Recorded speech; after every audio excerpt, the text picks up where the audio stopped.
Vamos lá.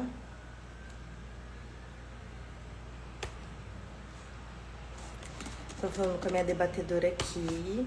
Bom dia, gente. Estávamos com alguns probleminhas técnicos, mas deu tudo certo. Já alinhamos aqui. A gente não tinha conseguido ainda entrar, porque a gente tinha acabado se esquecendo de se seguir e não sabia, confesso, que para poder a pessoa participar, ela precisa seguir uma a outra. Não tinha essa informação. Tô esperando ela entrar. Deixa eu enviar aqui o link para ela.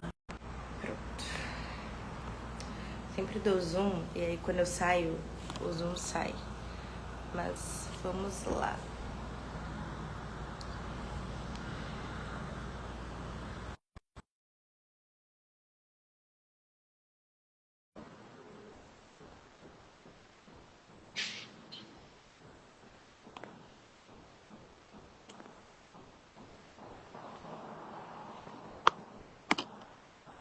Vamos ver se vai dar certo. Aqui pra mim aparece que ela já tá. Qualquer coisa, Genoveva, se não aparecer, pede aqui solicitação pra mim. Faz um pedido aqui pra você entrar na live, pra eu poder aceitar, por favor.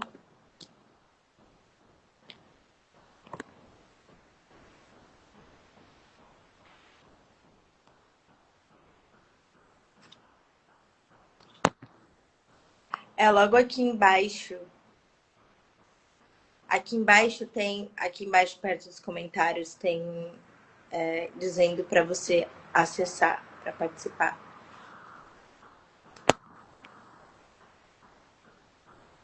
Eu tô te convidando, mas eu acho que você precisa fazer a solicitação para mim.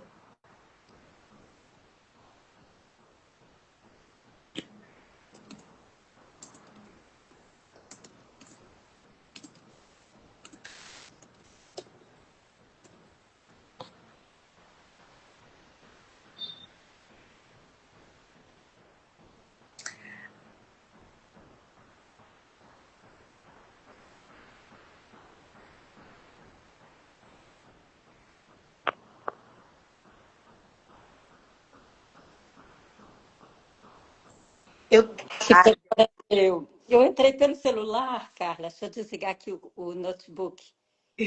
Porque no notebook eu não consegui. ai, que bom, Mas, certo? peraí, deixa eu arrumar aqui o celular. Eu estava preparada para o notebook, mas vamos no que está dando, né? Deixa eu só me ajeitar aqui no celular, porque até a altura dele é diferente, né? Mas se você quiser, pode ficar com o notebook do lado. Eu também fico sempre com o notebook aqui do lado para conseguir Hum. criar. Vê se melhorou aí, tá bom essa. Tá ótimo. É que eu me preparei para o notebook, então não coloquei nenhum suporte para o celular e nem nada. Tá bom aí essa imagem? Tá ótimo. Ah, então bom dia, querida. Bom Desculpa dia, aí, mas Eva. Muito obrigada pela disponibilidade, né, de poder estar falando aqui com a gente hoje. Já estamos aí em pleno 9 da manhã e vamos fazer um debate super especial já sobre um filme muito legal. Eu vou apresentar um pouco do projeto agora para as pessoas que não conhecem, né, que estão aqui na live. E logo após eu já passo a palavra para você se apresentar e aí a gente começa a falar do filme, tá bom? ok, tá bom. Bom dia, gente. Eu me chamo Carla, eu faço parte de um projeto que se chama Cinema em Movimento. Ele tem como objetivo difundir o cinema nacional em todos os locais do país, né? Então a gente fala sobre filmes que trazem os direitos humanos, diversidade, inclusão, que criem esses debates que tragam na gente esse senso crítico. E é por isso que é tão importante os debates, né? Não só assistir os filmes, a gente conversa sobre eles, discorre sobre eles e fala o que, que cada uma tem como percepção do filme, né? E hoje eu tô aqui com a Genoveva, ela é psicóloga clínica, humanista e fenomenológica, né? O projeto, ele faz parte da MPC Filmes, que é uma produtora que já tem esse projeto há mais de 25 anos. E é isso, assim, a gente tem como objetivo não só trazer o cinema nacional, mas trazer debates como esses. E hoje a gente vai falar sobre o futuro do agora, que é um filme que fala sobre educação e é muito interessante porque ele é narrado justamente pelos alunos, né, que são da escola pública e suas opiniões diversas, né, sobre o ensino público do nosso país. E eu queria agora, Genoveva, que você se apresentasse um pouco mais, explicasse, né, também o que, que é fenomenológica, porque eu não sei, eu estava até pesquisando sobre para entender, e aí a gente pode começar. Bom dia. Primeiro, desculpa aí, né? Assim, eu não estou muito acostumada a fazer live no Instagram, eu faço muito no Meet, no YouTube. Acho que é a segunda ou terceira vez que eu faço, então às vezes eu me atrapalho um pouco. Eu havia me preparado para o notebook, coloquei fone, e aqui no celular eu estou sem fone, então eu espero que você esteja me escutando bem, que o som esteja adequado, tá? Mas é o que está dando. Eu sou Genoveva Moraes, eu sou psicóloga clínica, como você já disse, e atuo no ramo da psicologia fenomenológica humanista. A fenomenologia é um ramo, ela está dentro das humanistas. Então, ela vai olhar o ser na sua condição, no seu momento, naquilo que a pessoa traz, sem a gente fazer interpretações, conduções, julgamentos. Então, é um ramo da psicologia para trabalhar o ser, né, da forma como ele se apresenta, trazendo ali um ambiente onde ele possa se expressar livremente, sem julgamento, sem interpretações. É basicamente isso, assim, é um processo assim mais desafiador para ser explicado assim em curtas palavras, mas é basicamente isso. Pronto. Genoveva, falei sobre, né, o filme O Futuro do Agora. E eu queria, agora, para começar, né, saber qual que é a sua percepção sobre o filme e o que, que mais te tocou emocionalmente.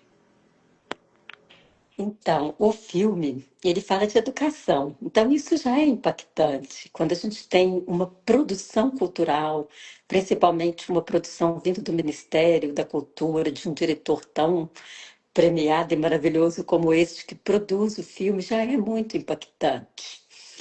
Porque no cotidiano nós não estamos acostumados a esses conteúdos culturais que focam na educação.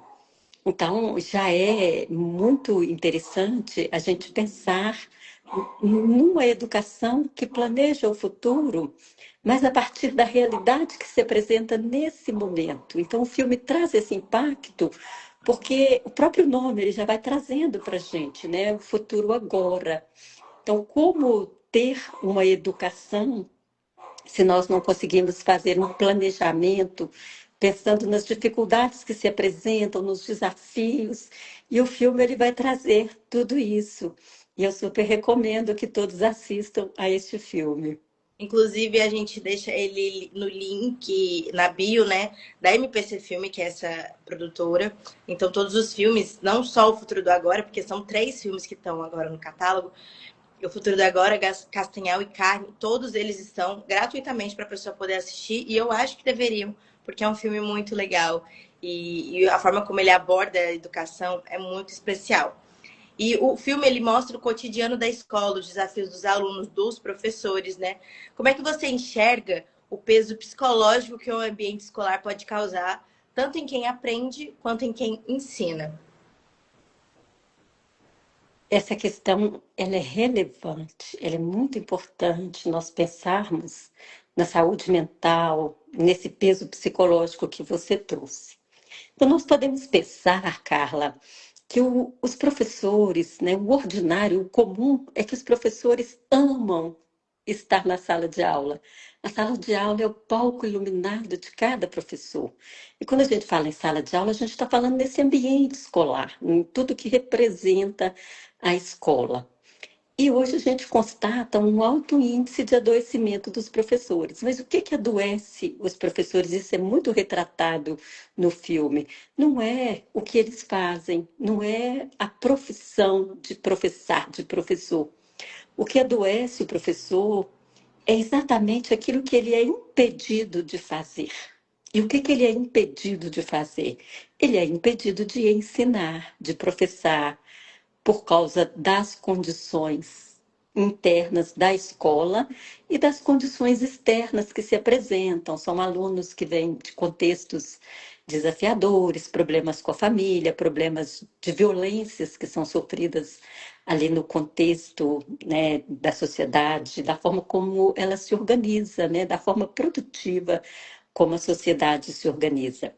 Então, o filme ele mostra essa necessidade de uma mudança nesse ambiente escolar, para que os professores possam ter condições de exercer a sua profissão, de fazer aquilo que eles amam fazer, aquilo que eles escolheram fazer, porque cada professor que escolhe dar aula ele está ali porque ele ama a escola, mas esse impedimento do fazer do professor é adoecedor. E tem uma pessoa uma vez me disse que existem algumas profissões que não são profissões, que é a própria mão de Deus que se estende na terra para auxiliar os filhos de Deus, que é professor, enfermeiro e mãe, professores e professoras, né? Quando a gente fala, e a gente está incluindo aí E todas as mulheres que são a maioria, né? a gente vê que o professor ele tem um impacto muito grande na vida do aluno, assim, por anos e anos, né? Eu vi recentemente um vídeo de uma apresentadora da TV Globo em que ela fala, né, que ela tinha perdido a mãe, ela tinha 10 anos de idade, tinha perdido a mãe, e uma professora dela falou para ela, olha, não desista, você vai alcançar seus objetivos, seja forte, e deu uma, uma aula motivacional, né, para aquela estudante. E hoje ela é apresentadora da TV Globo e disse que recentemente foi atrás da professora, encontrou ela, ela já não morava mais no país, morava fora, ela já não atuava mais como professora, né, já estava aposentada, mas mesmo assim ela falou, olha, eu queria te agradecer porque o impacto que você teve sobre a minha vida reflete até hoje, né? Então é isso, assim, né? Realmente a gente vê que se assemelha à mão de Deus mesmo, né? É isso, Carla. Então, você me fez até quase que uma lágrima está aqui escorrendo, viu? Mas falar de professor é muito emocionante. Mas, assim, só para completar essa pergunta, já em contrapartida, os alunos têm a sua subjetividade, a sua característica, e o filme mostra muito isso. Cada um tem a sua característica. Mas o sistema de ensino até agora, ele tem se pautado pela competição, pelo foco no Enem para determinadas profissões que são mais valorizadas pelo sistema produtivo. E isso gera um peso psicológico muito grande, que é a ansiedade e a depressão nos alunos. Tem uma pesquisa do IBGE, Carla, que de cada 10 alunos, 7 ou estão com depressão ou com ansiedade, ou com as duas coisas. Por quê? Perde-se a essência do aluno, aquilo que ele ama, nós vamos voltar a falar disso daqui a pouquinho, aquilo que ele ama, aquilo que ele quer, para que ele foca nessa disputa pelas profissões que são mais valorizadas, né? E aí vem esse peso psicológico. É basicamente isso, né? Tem muita coisa para falar, mas resumindo, seria isso. Mas é isso mesmo, assim, e a gente vê muito mais gente hoje infeliz se formando ou tendo, não gostando da educação, assim, pelo simples fato dessa pressão, assim, psicológica e de tudo isso que acometa, né? Hoje a gente vê muito mais adolescentes com depressão, com crise de ansiedade e tudo mais, né? E muitos jovens vivem essas pressões por resultados e por desempenho, como você mesmo disse. Como é que essa cobrança constante ela afeta a saúde mental desses estudantes ao ponto deles expressarem, às vezes, uma certa raiva da escola, né? Porque tem até um estudante que ele questiona, né? Por que eu tenho que ficar aqui o dia inteiro? Por que eu não posso fazer alguma outra coisa? Então, para eles é algo tedioso, já não é algo que vale, sabe? E eu queria entender como é que isso afeta diretamente a vida, a saúde mental delas. Deixa eu ligar aqui, né? A gente pode pensar muito aí no Paulo Freire, que é um educador de peso, né? Que traz essa condição de aprendizado, essa condição escolar a partir da característica, a partir daquilo que cada um se coloca na existência para ser. Então, por exemplo, você se colocou na existência na área da arte, na área do cinema, mas a escola, ela não olha a pessoa na sua característica, na sua essência. Vamos pegar lá no filme o exemplo do Andrei, que é aquele menininho que adora fotografias, né? Me lembrou um pouco você, né, Carla? Então, é impactante a gente ver assim, a espontaneidade daquele aluno com uma câmera fotográfica, tentando ser aquilo que ele gosta, que ele ama, que é a essência dele. Mas a realidade que tem se apresentado, que se apresentou até agora, principalmente nessa pré-reforma, né, que agora nós temos a reforma da reforma, né, para o ensino médio, é uma realidade muito diferente, é uma realidade de disputa, de competição, de passar por cima dessa característica, dessa subjetividade, dessa individualidade dos jovens, para colocá-los na rota da disputa por uma carreira produtiva, como as medicinas, como as engenharias.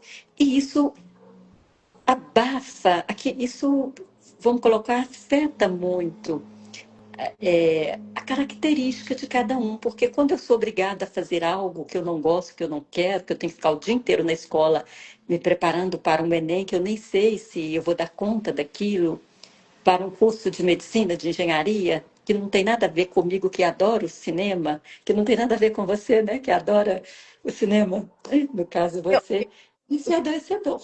e um fato curioso, assim, agora trazendo para uma experiência minha, sempre fui da comunicação, eu sempre gostei muito da comunicação, né? Hoje eu faço jornalismo, estou no meu último semestre, estou no TCC aí, e eu me encontrei no jornalismo. Jornalismo hoje é o que eu quero ser, é o que eu quero fazer e eu amo, né? E todas as vertentes do jornalismo, da comunicação em si, né? Como cinema e tantas outras coisas, né? Inclusive, a Clícia é minha grande mentora, assim, da vida, nessa profissão que eu tanto amo.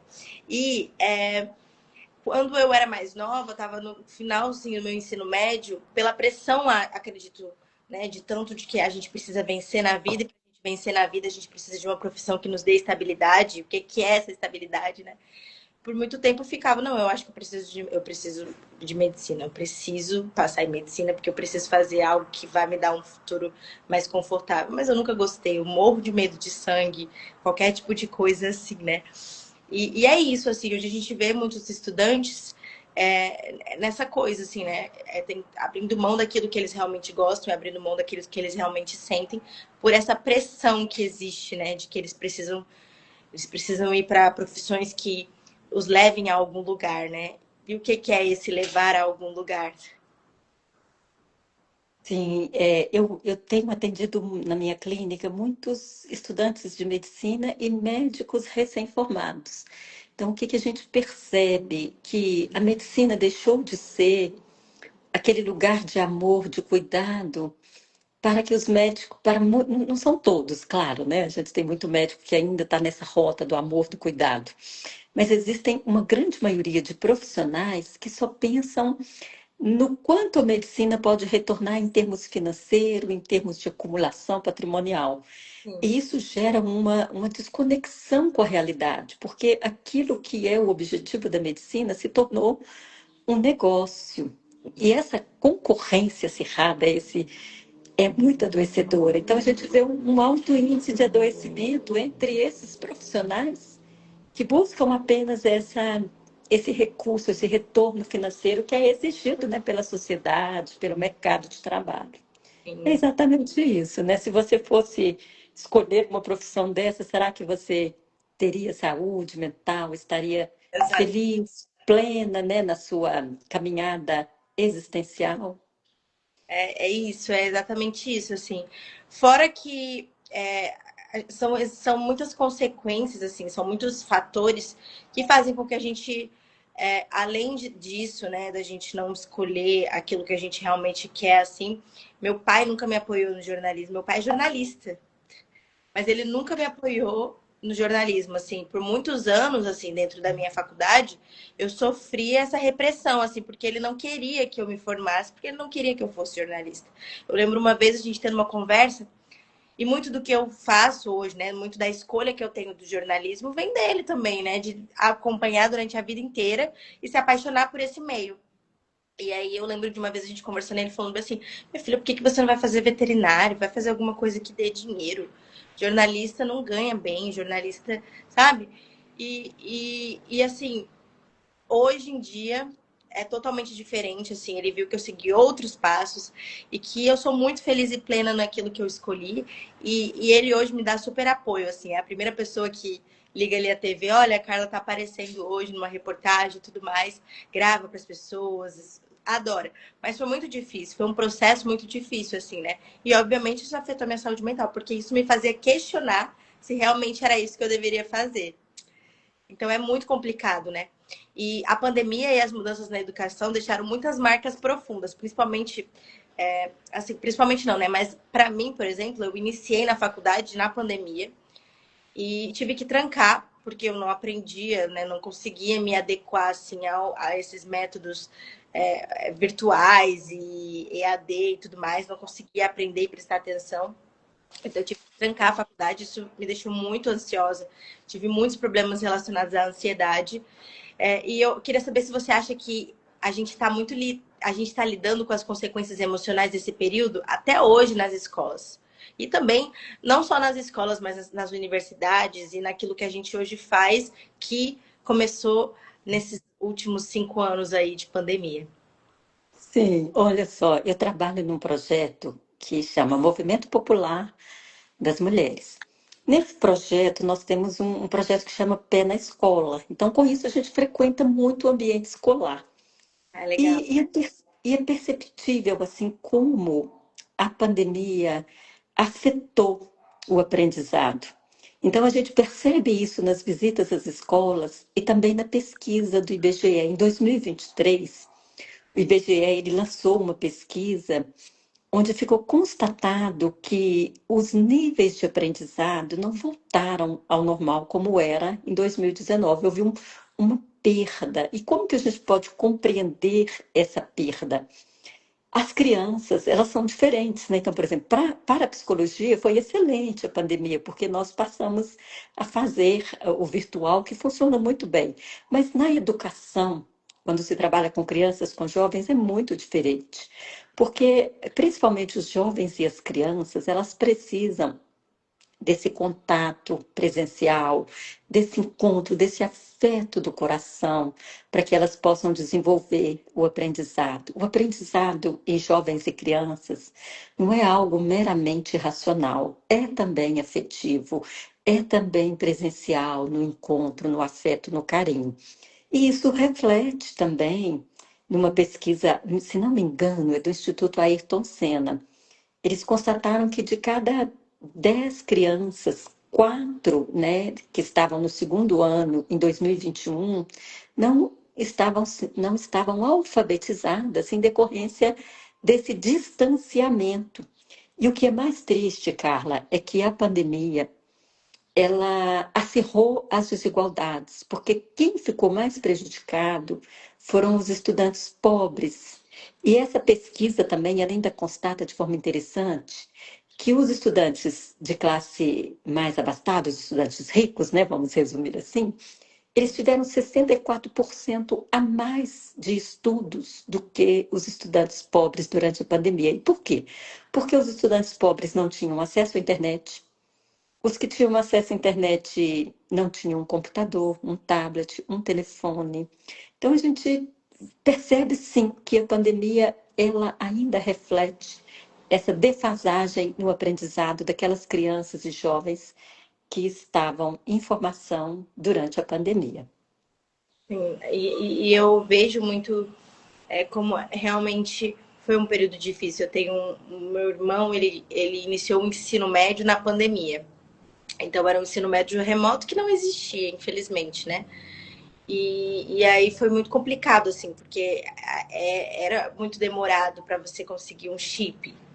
Depois era muito demorado para você conseguir um notebook. É um processo que demora, né? E aí isso vai fazendo com que o aluno ele vá se afastando cada vez mais, né?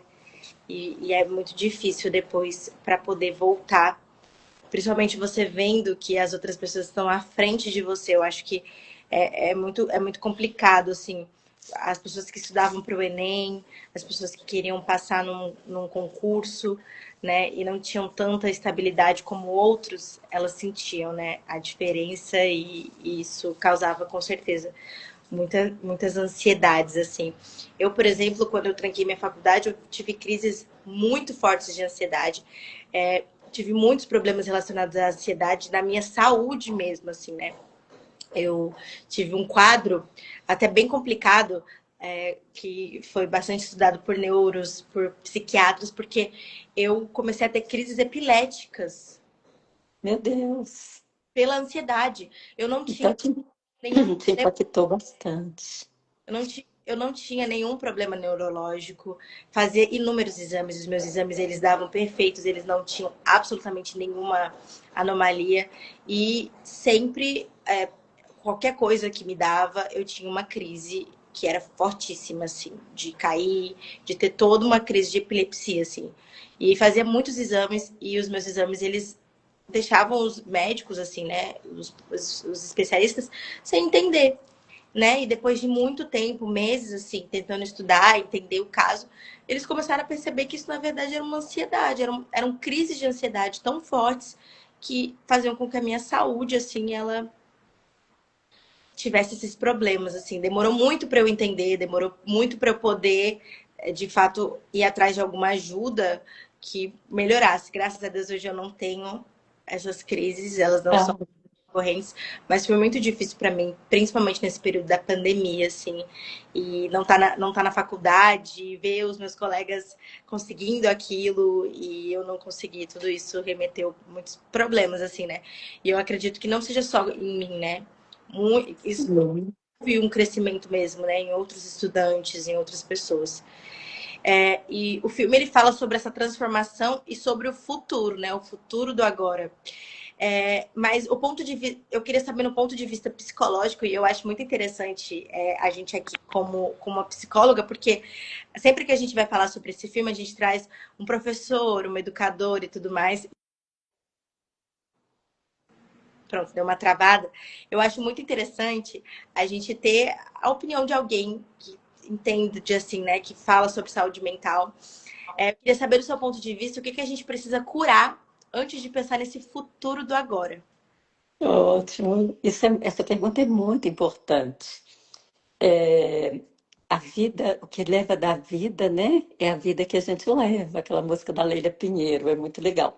E o título do filme, ele é sensacional. Eu fiquei assim, achando como que o diretor, não sei quem foi que escolheu, né? Porque nem sempre é o diretor que escolhe, escolheu um título tão sensacional e que tem tudo a ver com o filme, né? Então, o futuro do agora. Então, como que nós vamos chegar no futuro se agora eu não tenho condição de manter os alunos dentro de uma escola? A educação, ela é um processo continuado. Eu não crio um futuro sem planejar o presente, sem viver o presente. Porque nós vivemos no presente. É no presente que eu tenho fome, é no presente que eu assimilo o saber, o conhecimento. Então, nós precisamos de curar é o agora. Nós precisamos é que a educação aconteça agora na escola. E para a educação acontecer agora, não depende só da escola e nem só do projeto de educação. Depende de um contexto integral, um contexto que é multifatorial. Então, se o aluno tem fome, se o aluno tem que cuidar do irmão, isso é muito falado no filme, ele retrata isso muito bem.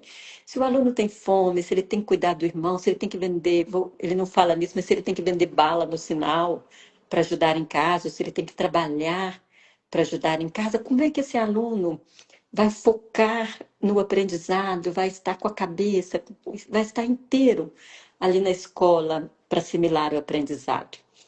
Então, esses programas que são até muito criticados, né, por quem não compreende, por quem não vive essa realidade triste das periferias, das pessoas pobres, das pessoas, das mulheres negras, inclusive ele fala muito nas meninas negras, no sofrimento dessas populações, ele precisa ser curado.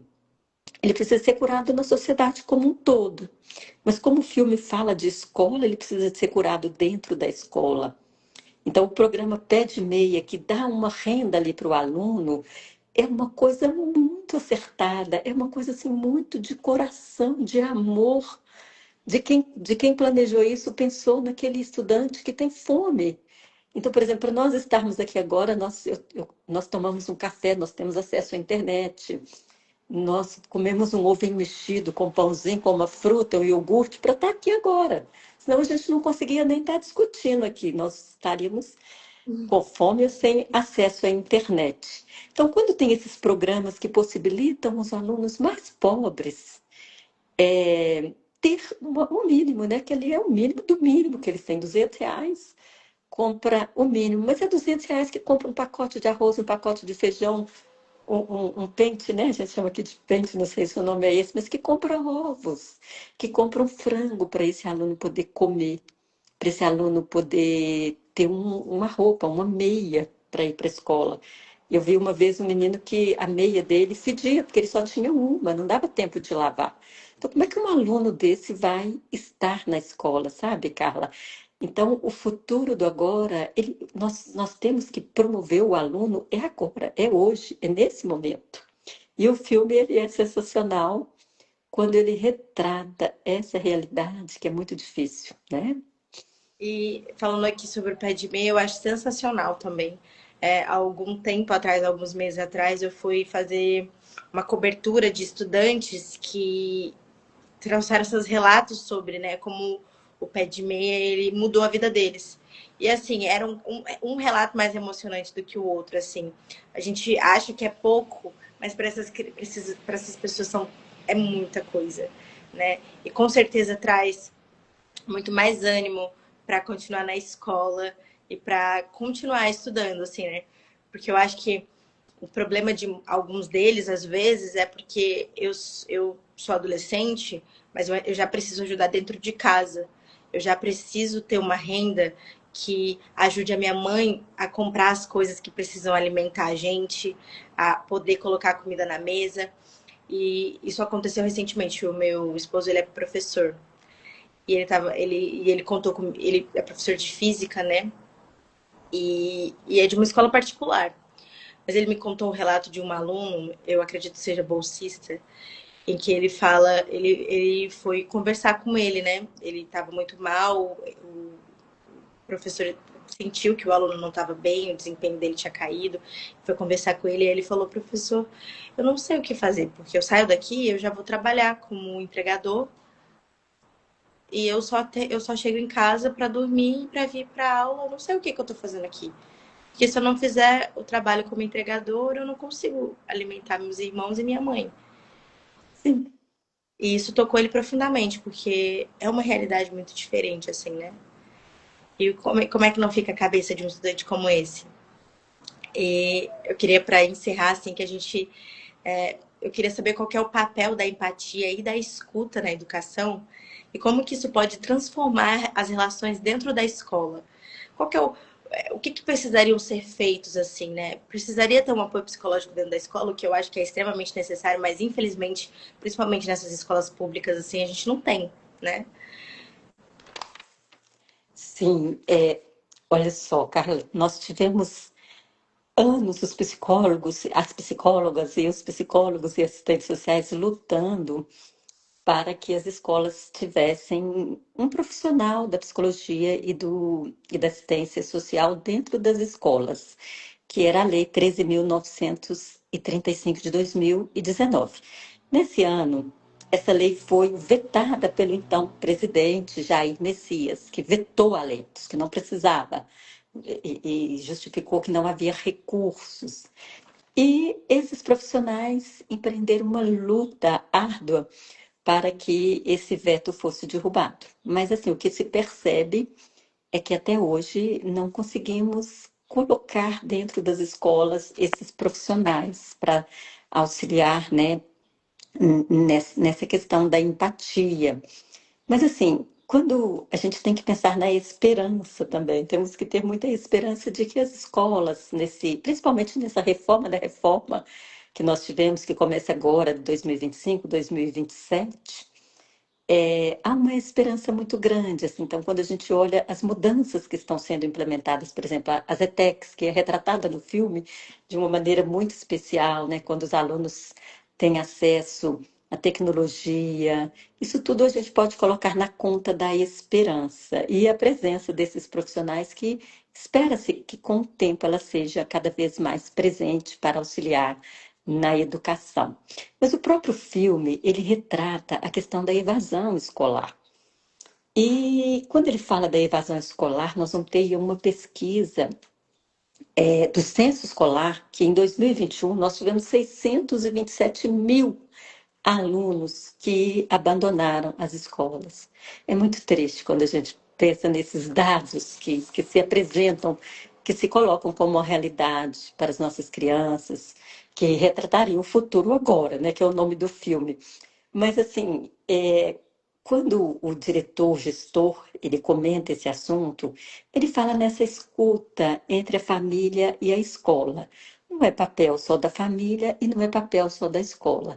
É preciso que essas instituições, a família e a escola, elas criam essa escuta, essa empatia, não uma colocando a culpa na outra, mas que juntas elas possam se unir para a solução dos problemas, para a cobrança dessas políticas públicas. Então, essa escuta entre pais, professores, alunos, para que a educação seja cada vez melhor, ela vai transformar a partir dessa empatia. Porque, veja bem, a política de 2017 era uma política de cima para baixo, foi imposta, né, um novo ensino médio.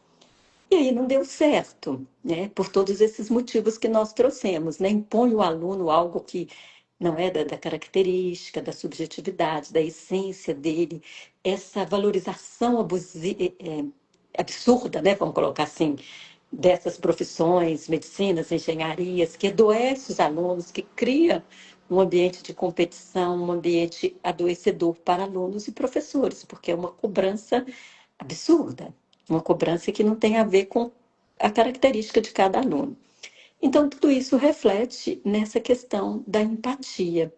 Então, é importantíssimo que alunos, professores e professoras, familiares, possam participar das discussões e das decisões que vão gerir a educação nos próximos anos e que essas políticas públicas sejam feitas a partir dessa realidade que se apresenta, dessa escuta, né? Acho que é isso. Perfeito. E agora, assim, para poder a gente finalizar, eu queria que você falasse o que mais te tocou no filme, assim, de uma forma mais direta, assim, talvez até mais pessoal, assim, né?